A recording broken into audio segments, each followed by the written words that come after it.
பொதுவாகவே இந்த சோம்பேறித்தனமாக இருக்கிறதுக்கு மொத்தம் 3 காரணம் தான் இருக்குது. ஒன்று என்னென்னு பார்த்தீங்கன்னா, தினமும் பார்த்த வேலையே திரும்ப திரும்ப பார்க்க வேண்டியிருக்குது.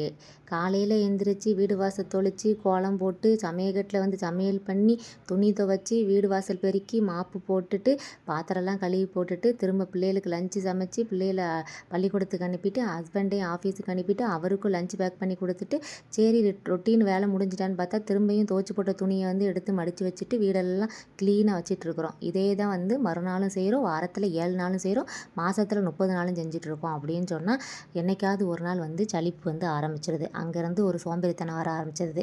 2வது ஒரு விஷயம் என்னென்னு பார்த்தீங்கன்னா, மாங்குன்னு அம்புட்டு வேலையும் பார்த்தாலும் ஒருத்தரும் நம்மளை வந்து பாராட்ட போகிறது கிடையாது. பரவாயில்லையே, நல்ல வேலை பார்த்துருக்கேன் இன்றைக்கி, வீடெல்லாம் நல்லா க்ளீனாக இருக்குது, சமையல் கட்டுக்குள்ளே போனாலே அவ்வளோ சுத்தமாக இருக்குது அப்படின்னு சொல்லி யாரும் சொல்ல போகிறது கிடையாது.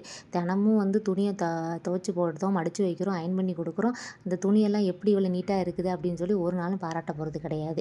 இப்படி யாருமே நம்மளை வந்து கவனிக்க மாட்டேங்கிறாங்க, நம்ம தான் அவங்கள மாறி மாறி கவனிக்கிறோம் அப்படின்னு சொல்லி நமக்கே தோண ஆரம்பிக்கும் போது ஒரு சோம்பேறித்தனம் ஆரம்பிச்சிருது. 3வது ஒரு காரணம் என்னென்னு பார்த்தீங்கன்னா, வேலை பார்க்குறதோ இல்லை எனக்கு திரும்ப திரும்ப பார்த்த வேலை பார்க்குறதோ பிரச்சனை கிடையாது. ஆனால் நான் பார்த்து வச்ச வேலையை வந்து அதுலேயும் வந்து ஒரு குறை கண்டுபிடிக்குது. இங்கே பார்த்தியா, பாத்திரம் அப்போ தான் விலைக்கு முடிச்சுட்டு நம்ம வந்து குத்த வைப்போம் செத்த நேரம், அந்த நேரம் தான் பார்த்து வந்து இந்த பாரு ஒரு கிளாஸு கழுவாமல் கிடக்குது, எப்போ பார்த்தாலும் டீ குடிச்ச கிளாஸை கழுவவே மாட்டேன், துணி வந்து துவைச்சா மடிக்கவே மாட்டேன் அப்படின்னு சொல்லிட்டு நம்ம நல்லா தான் வேலை பார்த்துட்ருப்போம். அதில் வேணும்னே குறை சொல்லணுங்கிற பேரில் வந்து சின்ன சின்ன மிஸ்டேக்கெல்லாம் நோட் பண்ணி நம்மளை குறை சொல்லிகிட்டே இருப்பாங்க. இவங்களுக்கு எதுக்கு வேலை பார்க்கணும் அப்படின்னு சொல்லிட்டு நமக்கே வந்து ஒரு மாதிரி டவுன் ஃபீலிங்காக வந்து வேலை பார்க்காம விட்டுருவோம். இந்த 3 காரணம் தான் மொத்தத்துக்கே பொம்பளையில் வேலை செய்ய விடாமல் தடுக்கிறதுக்கான காரணம். இது கரெக்டாக இல்லையா அப்படின்னு சொல்லி மறக்காமல் கமெண்டில் சொல்லுங்கள். இன்றைக்கி நம்ம வீடியோவில் என்ன பார்க்க போகிறோம் அப்படின்னு பார்த்தீங்கன்னா, நம்ம சோம்பேறியாக ஆகிறதுக்கான பேசிக்கான சின்ன சின்ன காரணங்கள் என்ன, இந்தந்த காரணத்தினால தான் நம்ம சோம்பேறியாக இருக்கோம், அதெல்லாம் நம்ம அவாய்ட் பண்ணிக்கணும் அப்படின்னு சொல்லி தான் பேச போகிறோம். ஃபஸ்ட்டு ஒன்று என்னென்னு பார்த்தீங்கன்னா, இப்போ உள்ள காலத்தில் ஃபோனை வந்து அதிகமாக யூஸ் பண்ணுறது தான் முக்கியமான காரணம். அப்போ நீங்களாம் நினைப்பீங்க, அப்போ நீங்கள் ஃபோனே யூஸ் பண்ண மாட்டிங்களா, ஃபோனே யூஸ் பண்ணாமல் இப்போ யார் தான் இருக்கா அப்படின்னு சொல்லி யோசிப்பீங்க. ஃபோன் யூஸ் பண்ணுறது தப்பு கிடையாது, ஆனால் அந்த ஃபோனை நம்ம தான் யூஸ் பண்ணணும், ஃபோன் நம்மளை யூஸ் பண்ணாமல் பார்த்துக்கிடணும். அது எப்படி, ஃபோன் நம்மளை எப்படி யூஸ் பண்ணணும் அப்படின்னு தானே கேட்குறீங்க. ஒரே ஒரு விஷயம் மட்டும் நான் சொல்கிறேன், நோட் பண்ணி பாருங்களேன். இப்போது நம்ம ஃபோன் பார்க்குறோம் அப்படின்னு சொன்னால் அதுக்கு ஏதாவது ஒரு காரணம் இருக்கணும். அதை விட்டுட்டு இருக்கிற வேலையை எல்லாத்தையும் முடிச்சுட்டு ஃப்ரீ டைமில் ஃபோன் பார்த்தா ஓகே. ஆனால் வேலையெல்லாம் அப்படியே, அதாவது அதுக்கப்புறம் வீட்டில் வந்து பார்த்திங்கன்னா, நம்ம காலையிலேருந்து வீடு தூக்காமல் பெருக்காமல் போட்டுட்டு நம்ம வீட்டில் இருக்க எல்லா வேலையும் அப்படியே வச்சுட்டு காலையில் எந்திரிச்சு ஒரே ஒரு ரீல்ஸ் மட்டும் பார்க்கலான்னு சொல்லிட்டு இன்ஸ்டாகிராமோ இல்லை யூடியூப், ஃபேஸ்புக் எதுக்குள்ளேயாவது நுழைஞ்சிட்டோம் அப்படின்னு வச்சுக்கிடுங்களேன், அன்னைக்கு பார்த்திங்கன்னா நம்ம வீட்டு வேலை எல்லாம் முடியாமல் அப்படியே ஸ்டக் ஆயிடுச்சு அப்படின்னு சொன்னால் அதுதான் ஃபோனு நம்மளை யூஸ் பண்ணுறது அப்படின்னு அர்த்தம். நம்ம ஃபோனை யூஸ் பண்ணுறது அப்படின்னு பார்த்திங்கன்னா, அதே நம்ம காலங்காத்தால் ரீல்ஸ் பார்க்க ஆரம்பித்தாலோ இல்லை வீடியோஸ் எதுவும் பார்க்க ஆரம்பித்தாலோ அந்த டைமில் ஃபோனை வந்து நம்ம பார்த்துக்கிட்டே நம்ம வேலை எல்லாத்தையும் ஸ்மார்ட்டாக முடிச்சிட்டோம் அப்படின்னு சொன்னால் ஃபோனை நம்ம யூஸ் பண்ணுறோன்னு அர்த்தம். இதுதான் டிஃப்ரென்ஸேட்டு. இப்போது நீங்கள் சொல்லுங்கள், ஃபோன் உங்களை யூஸ் பண்ணுதா இல்லை நீங்கள் ஃபோனை யூஸ் பண்ணுறீங்களா அப்படின்னு சொல்லிட்டு. இப்போது இந்த ஃபோனை வந்து முக்கியமாக நம்ம தவிர்க்க வேண்டிய இடங்கள் அப்படின்னு பார்த்திங்கன்னா, இப்போ பிள்ளைகள் ஸ்கூலுக்கு போயிட்டு வீட்டில் இருக்க வேலை எல்லாத்தையும் நான் முடிச்சிட்டேன், எனக்கு வந்து ரெஸ்ட்டு தான், அந்த டைமில் வந்து நான் கொஞ்ச நேரம் ஃபோன் பார்க்குறேன் அப்படின்னு சொன்னால் ஒன்றும் பிரச்சனை கிடையாது. ஆனால் நம்ம பிள்ளைங்க ஸ்கூல் விட்டு வந்ததுக்கப்புறம் பிள்ளைகளுக்கு சாப்பாடு வச்சு கொடுக்கணும், அவங்க துணிமணி மாற்றிட்டாங்களான்னு பார்க்கணும், அப்புறம் வந்து ஸ்கூல் ட்ரெஸ் எல்லாம் வந்து அவங்க லாண்ட்ரி பேக்கில் போட்டாங்களா, அப்புறம் டிஃபன் பாக்ஸ் எடுத்து வச்சுட்டாங்களா அப்படின்னு சொல்லி நம்ம தான் பிள்ளைங்களுக்கு இன்ஸ்ட்ரக்ஷன் சொல்ல வேண்டிய இடத்துல இருக்கிறோம். ஏன்னா குழந்தைங்க நம்ம டெய்லி சொன்னால் கூட அவங்களுக்கு திரும்ப திரும்ப அதே இதை ரொட்டீன் பழக்கிறதுக்காக சொல்ல வேண்டி இருக்கும். அப்போது நம்ம ஆக்டிவாக இருக்கணும். நம்ம அந்த டைமில் ஃபோனை தூக்கிட்டு பேசாண்டு ஃபோனை பார்த்துட்டு இருந்தோம்னா பிள்ளைகள் எந்த வேலையும் பார்க்காது. அப்போது நம்ம சோம்பேறி ஆகிறது மட்டும் இல்லாமல் பிள்ளைகளையும் சேர்த்து சோம்பேறி ஆக்கி விட்ருவோம். அதனால் பிள்ளைங்க ஸ்கூல் விட்டு கரெக்டாக வரக்கூடிய டைமில் கண்டிப்பாக ஃபோன் யூஸ் பண்ணாதீங்க. அடுத்து இந்த சாப்பிட்ற டைமில் கண்டிப்பாக ஃபோன் யூஸ் பண்ணாதீங்க. அடுத்து டிவி பார்க்குற டைமில், அது எப்படி டிவி பார்க்குற டைமில் ஃபோன் யூஸ் பண்ணுறோம் அப்படின்னு தானே பார்க்குறீங்க. கண்டிப்பாக டிவி பார்க்கும்போது மூவியோ இல்லை சீரியலோ பார்க்கும்போது பார்த்திங்கன்னா இடையில விளம்பரம் போடும்போது அந்நேரம் நம்ம சும்மா இருக்க முடியாது, விளம்பரம் தானே போடுதான், நம்ம கொஞ்சம் நேரம் ஃபோன் பார்க்கலாம் அப்படின்னு சொல்லிட்டு ஃபோனை பார்த்துட்டு இருக்கிறது. அப்போ டிவியும் பார்க்குறது ஃபோனையும் யூஸ் பண்ணுறது. அப்போ தெரிஞ்சுக்கோங்க, ஃபோன் உங்களை ரொம்பவே ஆக்கவே பண்ணிடுச்சுன்னு அர்த்தம். அடுத்து தூங்க போகும்போது சரி கொஞ்ச நேரம் தூக்கம் வரல அப்படின்னு சொல்லிட்டு ஒரு 9:30க்கு ரீல்ஸ் பார்க்க ஆரம்பிச்சோன்னா கிட்டத்தட்ட 11:30 12:30ன்னு சொல்லி விடிஞ்சே போயிடும். அந்த அளவுக்கு ஃபோனை பார்த்துட்டு நடந்தோம் அப்படின்னு சொன்னால் கண்டிப்பாக வந்து ஃபோனு நம்மளை யூஸ் பண்ணுதுன்னு அர்த்தம். தூக்கமே வரலனா கூட பரவாயில்ல, 8:30 9 மணி இதுக்கு மேலே வீட்டில் யாருமே ஃபோன் எடுக்கக்கூடாது, நானும் எடுக்க மாட்டேன் அப்படின்னு சொல்லி ஒரு ரூல்ஸை போட்டுருங்க. எங்கள் வீட்டிலலாம் 9 மணி அதுக்கு மேலே யாரும் ஃபோன் யூஸ் பண்ணக்கூடாது. அப்படி தான். அதனால் வந்து ஃபோனை நம்ம யூஸ் பண்ணுற மாதிரி வச்சுக்கோங்க. அடுத்து வந்து பார்த்திங்கன்னா சோம்பேறித்தனமாக இருக்கிறதுக்கு 2வது காரணம் என்னென்னா, நம்ம வந்து காலையில் எந்திரிச்ச உடனே ஒரு நைட்டியை தூக்கி போட்டுட்டு ஒரு கொண்டையை போட்டுக்கிட்டு வீட்டில் இருக்க வேலையெல்லாம் பார்த்துட்டு அப்பாடி தவிச்சு போடுறேன் அப்படின்னு சொல்லிட்டு டயர்டாகி உட்காருவோம். இப்போயும் இதில் வந்து என்னென்னு பார்த்தீங்கன்னா, இந்த நம்ம நைட்டி போட்டுகிட்டே சுற்றிட்டு இருந்தோம்னு வச்சுக்கோங்களேன், நமக்கே ஒரு கான்ஃபிடென்ட் வராது.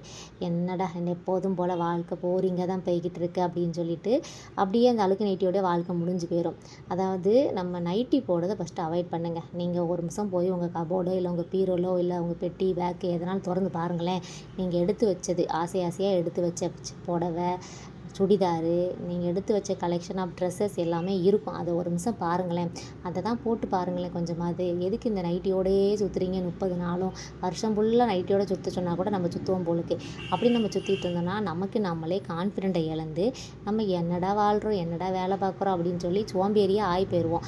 அதனால் கண்டிப்பாக நம்ம நைட்டியை வந்து அவாய்ட் பண்ணுங்கள். நைட்டி தானே இப்போ கம்ஃபர்டபுள் ட்ரெஸ்ஸு, சம்மருக்கு நைட்டி போட்டால் தான் நல்லா இருக்குது அப்படின்னு சொல்லுவீங்க. இப்போ நீங்களே கேட்பீங்க, அப்போ நீங்களாம் நைட்டியே போட மாட்டிங்களா அப்படின்னு சொல்லி. நைட்டி நான் போட மாட்டேன்னு சொல்லலை, சம்மருக்கு கம்ஃபர்டபுளான ட்ரெஸ்ஸு தான். நைட்டு மட்டும் போடுங்க அப்படின்னு தான் சொல்கிறேன்.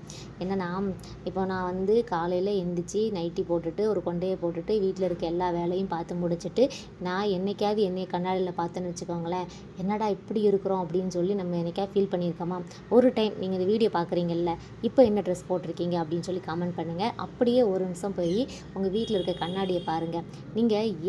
நீங்கள் வந்து சோம்பேறியாக இருக்கீங்களா இல்லையான்னு அதிலே தெரிஞ்சிருக்கும். நான் ஃபஸ்ட்டு ஒன்றா சொல்கிறேன், நோட் பண்ணிக்கோங்க.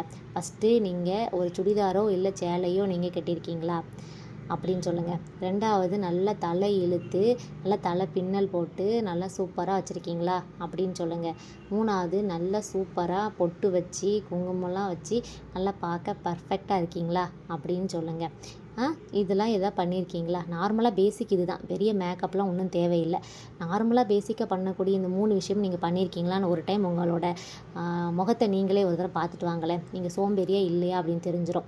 நான் இப்போ வந்து கண்ணாடி முன்னாடி உட்காந்து தான் பேசிகிட்டு இருக்கேன். நான் கான்ஃபிடென்ட்டாக சொல்லுவேன், என்னோடய தலை நல்லாவே இழுத்துருக்கிறேன், நல்லா வந்து பொட்டு வச்சு நல்லா சுடிதார் போட்டு தான் உட்காந்துருக்கிறேன்.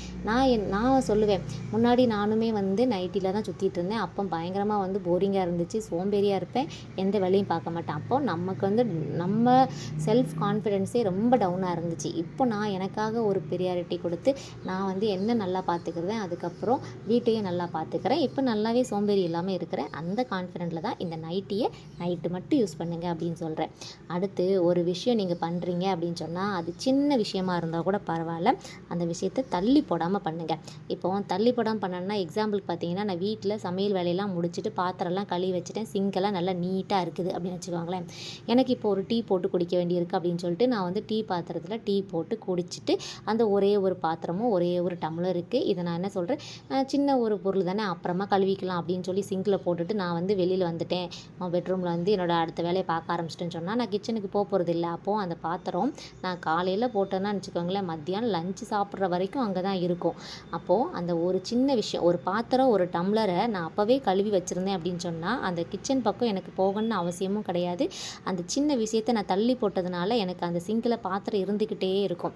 அதனால் ஒரு சின்ன விஷயம் தானே அப்படின்னு சொல்லி அதை தள்ளி தள்ளி தள்ளி போட்டு அன்றைய நாள் முழுக்க நம்ம அந்த வேலையை பெண்டிங் வைக்கிறது. இந்த மாதிரி தான் சின்ன சின்ன விஷயத்தினால தான் நம்ம சோம்பேறி ஆகிறோம். இது வந்து பார்த்திங்க அப்படின்னு சொன்னால் நம்ம வாழ்க்கையில் வந்து நம்ம சோம்பேறி ஆகாமே இருக்க முடியுமா அப்படின்னு கேட்டிங்கன்னா கண்டிப்பாக முடியும். எப்படி என்ன ஏது அப்படின்னு தெரிஞ்சுக்கணும்னா இதுக்கு அடுத்த வீடியோ வேணும் அப்படின்னு சொல்லி கமெண்ட் பண்ணுங்கள். இப்போ பார்த்தீங்க அப்படின்னு சொன்னால் நான் உங்ககிட்ட பேசிக்கிட்டே லஞ்சையும் சாப்பாடும் முடிச்சாச்சு. நம்ம வீட்டில் இன்றைக்கி சோறு, அதுக்கப்புறம் காலிஃப்ளவர் குருமா தான் வச்சுருக்கிறேன். நம்ம வீட்டு சாப்பாடு இது தான். கண்டிப்பாக இந்த வீடியோ உங்களுக்கு ரொம்பவே யூஸ்ஃபுல்லாக இருக்கும். சோம்பேறியாக இருக்க விரும்பலை, நான் சோம்பேறி இல்லை அப்படின்னு நினைக்கிறவங்க மறக்காமல் கமெண்ட் பண்ணுங்கள். இல்லை நானும் கொஞ்சம் சில சேஞ்சஸ்லாம் பண்ண வேண்டியிருக்கு, பார்ட் 2 வீடியோ போட்டு விடுங்க, அதையும் கேட்டு இன்னும் தெரிஞ்சுக்கிறேன்னு சொல்கிறவங்க பார்ட் 2 வேணும்னு கமெண்ட் பண்ணுங்கள். வீடியோ ஃபுல்லாக பார்த்தவங்க மறக்காமல் ஒரு லைக் பண்ணுங்கள்.